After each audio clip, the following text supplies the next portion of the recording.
Hello বন্ধুরা, তোমরা তো জানোই গত 11ই জুন ছিল মহাপ্রভু স্নানযাত্রা অনুষ্ঠান। তা আমরা যথারীতি সকাল 10টার সময় মন্দিরে উপস্থিত হয়েছিলাম, স্নান সেরে পরিষ্কার কাপড় পরে। তারপরে খানিকক্ষণ লাইনে দাঁড়ানোর পরে আমরা প্রভুকে জল দেওয়ার সুযোগ পাই। দুধ গঙ্গার জলে প্রভুকে স্নান করানো হয়। দেখতেই পাচ্ছ প্রভুকে কত সুন্দর লাগছে। এই প্রভু রোজ সন্ধ্যাবেলা আরতিতে আমরা যাই। তাই এখানে আমার মতো অনেক ভক্তরাই এখানে জল দিয়েছিল লাইনে দাঁড়িয়ে। তা দেখতেই পাচ্ছ কতটা ভিড় হয়েছে।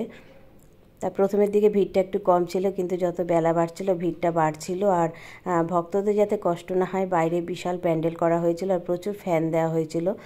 ভক্তরা সেই প্যান্ডেলের মধ্যেই লাইনে দাঁড়িয়েছিল। জল দেওয়ার পরে আমরা চিড়েমোখা প্রসাদটা পেয়েছিলাম। এটা প্রতিবারই দেওয়া হয়। তারপরে দুপুরবেলা ভোগ প্রসাদ দেওয়া হয়।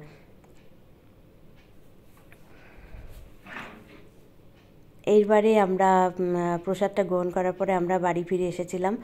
সঙ্গে কিছু বান্ধবীকেও নিয়ে এসেছিলাম। প্রতি বছরই ওরা এই দিনটা আমার বাড়িতে এসে বসে। তা আমি ওদের জন্য একটু আইসক্রিমের ব্যবস্থা করি, কেন গরমকাল। তা এটা ওরা খেতে খুব ভালোবাসে। তা আমি মশলা ম্যাঙ্গো কুলফি বানিয়েছিলাম আর বানিয়েছিলাম নলেন গুড়ের কুলফি। তা ওদের খুবই ভালো লেগেছিলো। মশলা কুলফিটা আমি নতুনই মাথা থেকে বার করেছি পাকা আম দিয়ে। কাঁচা আমের মশলা কুলফি সবাই খেয়েছো, তা পাকা আমেরটা আমি রেসিপি দিয়ে দেবো পরে, তোমরা অবশ্যই বানানোর চেষ্টা করো। তাই এখানে খুব হাসি ঠাট্টা তামাশা আমাদের অনেক কিছু হলো, যেটা আমরা করি সবাই একসঙ্গে হলে মনে হয় না আমাদের এতটা বয়স হয়েছে। আমরা একদম ছেলে মানুষের মতো করতে থাকি। তারপরে মন্দিরে এলাম যথারীতি 1:30টার সময়। দেখো এখানে স্নান করানো হয়েছিল, আর এই ঘড়ার মধ্যে প্রভু স্নানের জল। এটা ভক্তরা বাড়িতে নিয়ে যায়, যে যার মতো বোতল নিয়ে আসে, বোতলে করে বাড়িতে নিয়ে যায়। দেখো স্নানের পরে প্রভুকে গজবেশ পরানো হয়েছিল, দেখতেই পাচ্ছ। আর ভোগ দিয়ে নিবেদন করা হয়েছিল।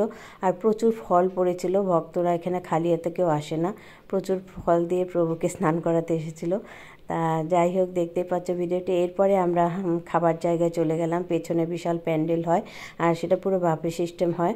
তা আমরা যথারীতি ভোগ প্রসাদ নিয়ে কেউ চেয়ারে, কেউ দাঁড়িয়ে খাচ্ছে। বয়স্কদের জন্য চেয়ারের ব্যবস্থা করা হয়। আর তা ফাঁকা থাকলে আমরাও সেখানে বসে যাই। তা ভোগের মেনুতে ছিল সাদা ভাত, ছিল গন্ধরাজ লেবু, পকোড়া ছিল, অরহর ডাল আর পাঁচমিশালি একটা তরকারি। আর এদিকে ছিল পোলাও আর ছানার কোপ্তা, আমের চাটনি আর ছিল বোঁদে। তা প্রত্যেকটা রান্নাই অসাধারণ হয়েছিল। আর বোঁদেটা এখানে বাড়িতেই তৈরি হয়েছিল। তা বন্ধুরা, তোমাদের কেমন লাগলো ভিডিওটি অবশ্যই জানিও। এতক্ষণ ধৈর্য ধরে আমার ভিডিওটি দেখার জন্য অনেক অনেক ভালোবাসা তোমাদের।